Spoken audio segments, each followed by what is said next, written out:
How's it going, and welcome back to another video. So I recently got a lens. Well, recently, I've had it for about 6 weeks now. I've been doing YouTube videos with it. People have been asking, what's that lens? This video looks amazing. And that lens is the Sigma 18 to 35 f1.8. And yes, it is as good as everything you may have heard. People call this lens a bag of primes, and that's exactly what it is. You got your, 18 millimeter, you can get a 20 millimeter, a 21 millimeter, 24 millimeter, 28 millimeter, a 30 millimeter, a 35 millimeter, all of them at f1.8 in this lens, and they're stupid sharp, fantastic lens. I love this lens. So let's jump into the details so I can show you guys exactly why I like this lens so much. Okay, so I've got my mic right here. I'm gonna hold it up to the camera and let you guys hear what the autofocus sounds like. Can you hear that? Can you hear that? I don't exactly know how that'll translate through the microphone to what I'm actually hearing, but it's quite apparent. Also, the aperture is quite noisy too. I'm gonna just scroll the dial and let you guys hear what that sounds like.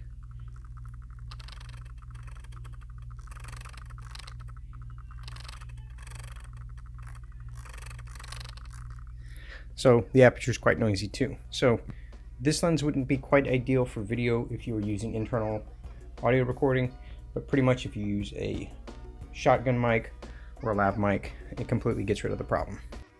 Alright, so here we've got the 18 to 35 f1.8 as well as the MC11 mount converter to mount it onto an E-mount system.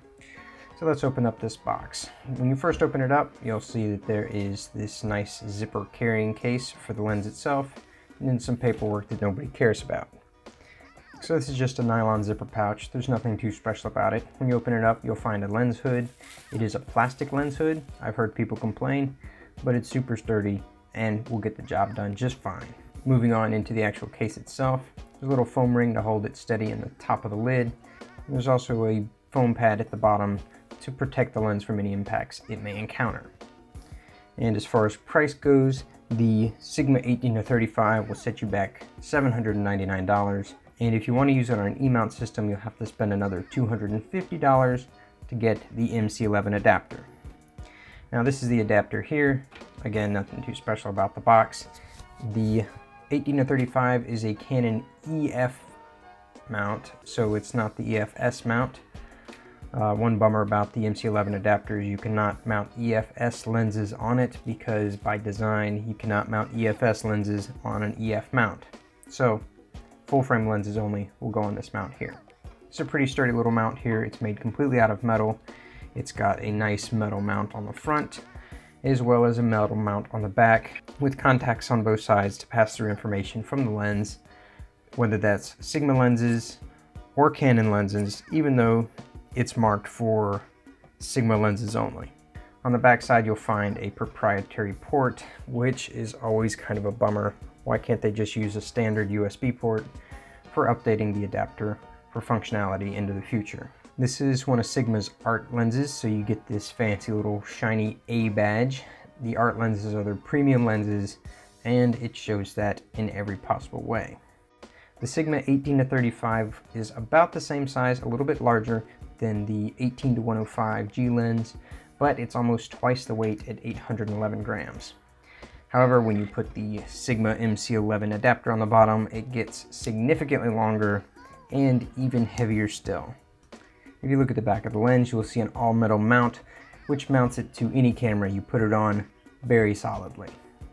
There's an autofocus and manual switch on the lens for switching between the two focusing methods, and there's also a focus window where you can see your focusing distances, which goes just past infinity all the way back down to your macro distances, which are pretty impressive. Both the focusing ring and the zoom rings are very smooth.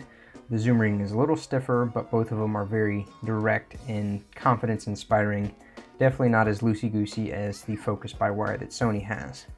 You get a standard lens cap, which again feels like it's quality made, and you get this big beautiful front element, which is the reason why this can be an f1.8 all the way from 18 millimeters to 35 millimeters. Speaking of the zoom range, here's a quick little comparison. This is 18 millimeters right here. We're gonna go ahead and take it into 35 millimeters, and that's as far as it goes. However, this is not as close as it goes. It's got a pretty remarkable close focusing distance of only about a foot, and that is from the sensor plane, not the end of the lens, so you can get right up on top of your subject. The video autofocus does a very good job. It's quick and responsive.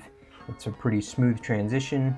Transitioning from foreground to background subjects is not a problem. It's almost immediately in focus. It does have face tracking, which seems to work very well. It's just as accurate as any native Sony E-mount. However, it may be just a touch slower than some of their autofocus lenses.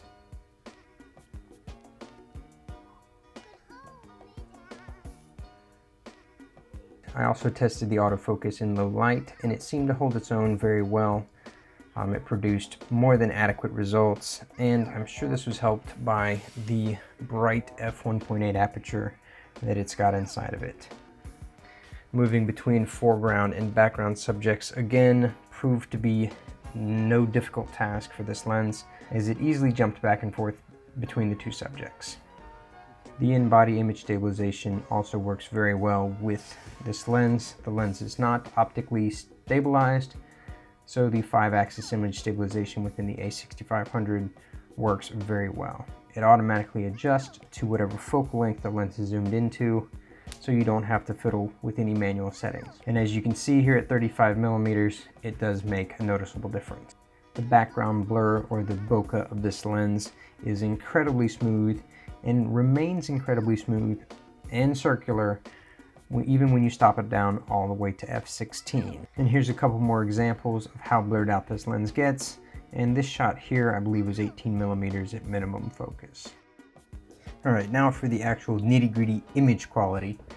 Before we get into actually pixel peeping on anything, one of my viewers brought to my attention that some of the Sigma lenses give you warmer colors, so I decided to do a test. This image right here was actually shot with the 18-105 at 18mm, and this image here was shot with the Sigma. And as you can see, it is noticeably warmer. Let me jump back and forth real quick. Look at the grass, look how much warmer and browner it looks in the picture that the Sigma took compared to the kind of cool bluish color that it has with the Sony. So that's something to keep in mind if you're shooting a Sigma lens and a Sony lens in the same shoot with the same lighting and the same white balance. You are going to have to adjust for this in post-production. So one of the first things you notice about this lens when you start using it is just how unbelievably sharp it is. Look at this picture and look at the details that you capture with this lens. And this was wide open. This was f1.8 ISO 100, I think 1/60th of a second shutter speed, and it is absolutely tack sharp. One of the sharpest, if not the sharpest lens that I own. It's phenomenal, and it's consistently sharp. I shoot this lens almost exclusively wide open because you can just do that with it. And you can shoot it wide open. You don't have to stop down to f2 to get the sharpest image, because the difference between f1.8 and f5.6 is very minimal with this lens, which is pretty phenomenal and a remarkable feat of engineering. It's bright and fast like an f1.8 prime, and it delivers image quality better than any prime that I've seen. However, there is a drawback, and that is the focal length. While the focal range is pretty good on an APS-C size sensor, it is still not a portrait lens. And as you can see in these pictures, you just have to get too close to fill the frame. That causes some fisheyeing and some distortion that is really unappealing with most portrait photography. You can get some good snapshots like the first picture I showed you, but in general, you want to avoid portrait photography with this lens. Overall, this is an unbelievable lens. It's definitely my favorite. It's my go-to if I need high image quality. It's not light, so you can't use it as a run and gun kind of street photography lens, but it is an absolutely phenomenal. If you're thinking about buying this lens and that's why you're watching this video, go buy it. Go buy it right now. You will not regret it. It is fantastic. Fantastic. There's links in the description. Go buy it. If you want to see more video examples of this lens, go check out a lot of my previous videos. I think the last 5 or 6 videos that I did, I recorded them with this lens, and you can pretty much tell the videos that I use this lens in. If it was in this room and not in the kitchen, then it was probably shot with this lens. This is the best lens I've got, without a doubt. The build quality, the image quality, the focus, just the feel of it, the autofocus, everything is great. I love it. So thanks for watching, and I'll see you in the next one. Also, side note, the lens I'm recording with right now is actually a Minolta 28mm macro lens with a speed booster. It's an f2.8. What do you guys think of the look? A review for this one's coming up soon, so hit that subscribe button and stay tuned.